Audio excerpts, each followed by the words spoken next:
আমি দ্বিতীয় শ্রেণী বর্ষা ঠাকুরে আমি এই ব্যানানা শেক করে দেখাবো। এর জন্য আমার যা যা লাগবে, প্রথমে দুধ আর আয়রনের কলা আর একটু চিনি। বলো।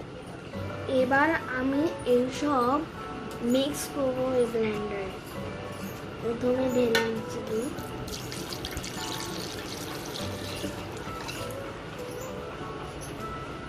তারপর একটু চিনি,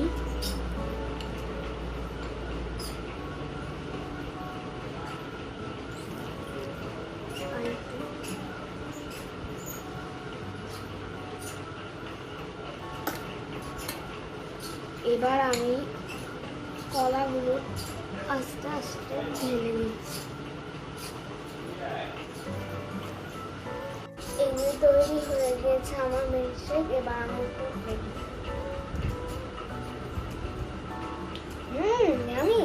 আমি তুমিও বানিয়ে খাবে। Thank you, bye by.